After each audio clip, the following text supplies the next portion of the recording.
Hello বন্ধুরা, তোমরা সবাই কেমন আছো? আশা করছি সবাই খুব ভালো আছো। আমিও ভালো আছি। তো কালকে রবিবার ছিল, বেশ দিনটা বেশ ভালোই কাটলো, কারণ কালকে রথ ছিল। তো রথে তোমাদেরকে অনেক শুভেচ্ছা জানাচ্ছি। তো এদিকে দেখো, আমি রান্না বসিয়ে দিয়েছি, সকালে জলখাবার খাওয়া হয়ে গেছে। আর তারপরেই রান্নার কাজে নেমে পড়েছি, কারণ তাড়াতাড়ি রান্না করে নিতে হবে, কারণ ছেলেটাকে নিয়ে তো বেরোতে হবে, একটু বিকেল বিকেল রথ সাজাতে হবে, অনেক কাজ আছে। সেই জন্য আর কি যতটা পেরেছি একটু মানে তাড়াতাড়ি করে রান্না করে নিয়েছি। তাড়াতাড়ি হয়নি, রবিবার মানেই একটু দেরি হবেই। তোমরা জানো ছুটির দিন মানে বর বাড়িতে থাকা মানেই দেরি।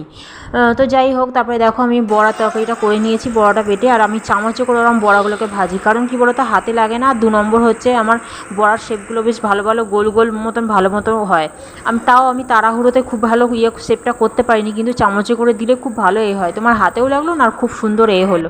তো যাই হোক, বড়াটা ভেজে নিয়েছি। আর বাকি এই বড়ার মানে পেস্ট করেছিলাম যে বাটিতে বড়ার তার বাটির মধ্যে শেষ হয়ে গেছে, সেটাকে আমি জল দিয়ে মানে বাটি চাষা জল যেটাকে বলে সেটা রেখে দিয়েছি। আর এদিকে দেখো টমেটো ভাজতে দিয়েছি, টমেটো ভাজা হয়ে গেলে মানে নাড়া হয়ে গেলে তারপরে এই বাটি ধোয়া জল যেটা রেখেছি সেটা আমি দিয়ে দেবো ওর মধ্যে।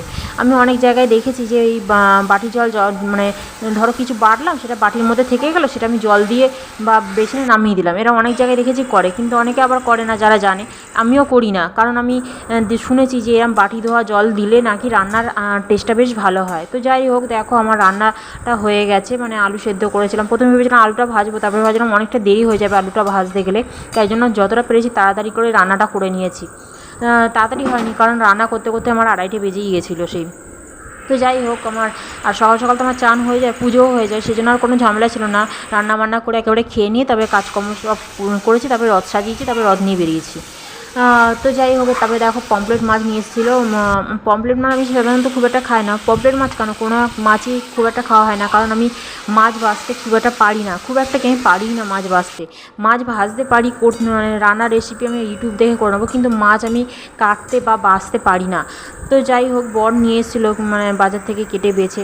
আর যে পমফ্রেট মাছ নিয়ে এসেছিলো ওটাকে আর কি ভাজা করে মানে ঝোল করলাম, সর্ষে দিয়ে একটু কাঁচা লঙ্কা চিড়ে দিয়ে ঝোল করলাম। আর এইদিকে দেখো মেঘ এসছে প্রচণ্ড, তো জানি না কী করি হবো। আর এটা হচ্ছে আমার ছেলে মানে আগের বছরের রথ, আমার শ্বশুরবাড়িতে আর কি, শ্বশুরবাড়িতে প্রত্যেক বছরই রথ চালাই, শ্বশুরবাড়িতে এরকমভাবে সাজিয়েছিলাম আমি।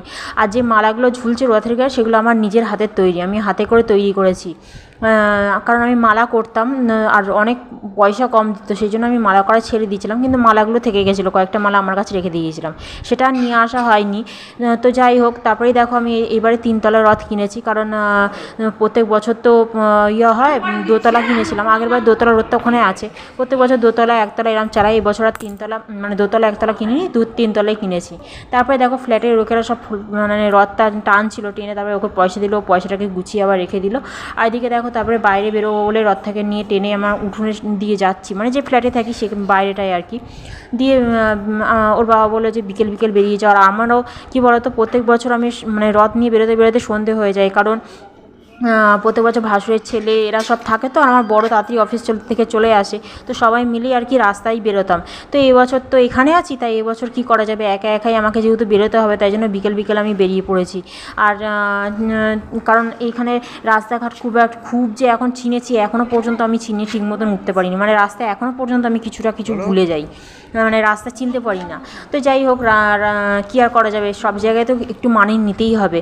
তো যাই হোক, তারপরে রাস্তা নিয়ে বেরিয়ে পড়েছি বিকেল বিকেল। আর রাত যখন বেরিয়েছি তখন মানে অনেকে রথ টানছিল, ওখানেও যখন থাকতাম অনেকে রথ টানতো আমার ছেলের রথ মানে রথ নিয়ে। তো রথ টানলে বলে পয়সা দিতে হয়, পয়সাও দেয়। আর বলে যে রথ টানলে যারা যারা রথ টানছে তাদেরকে হাতে পয়সা মানে পয়সা দিলে দিতে হয়, প্রসাদ দিতে হয়, রথ টানলেই প্রসাদ দিতে হয় আর কি, এটা বলে নাকি, আমি শুনেছি, ছোটোবেলা থেকে শিখে এসেছি আর কি। তো রাস্তায় নিয়ে বেরিয়ে রথ টানছিল, সবাই টানছিল, আমিও মানে আমার ছেলেকে বললাম টান। আর ওইদিকে মানে এবড়ো খেবড়ো রাস্তা ছিল ওই রাস্তাটা আমাদের বাড়ি থেকে বেরিয়ে, সেই জন্য ওইটা আমি রথটা তুলে নিয়ে আসলাম। আর এখানে দিয়ে জিটি রোডের মানে রোডের ওপর আমি চালাতে দিলাম। তো রথটা একটুখানি ঘুরিয়ে নিয়ে চলে এসেছি।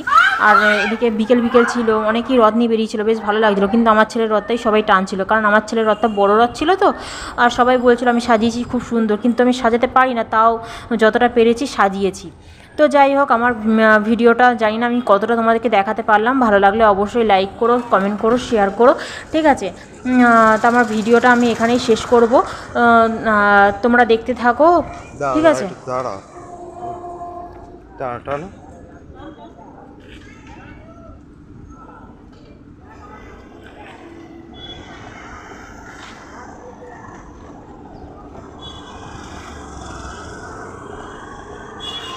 টাটা, তোমরা ভালো থেকো, সুস্থ থেকো।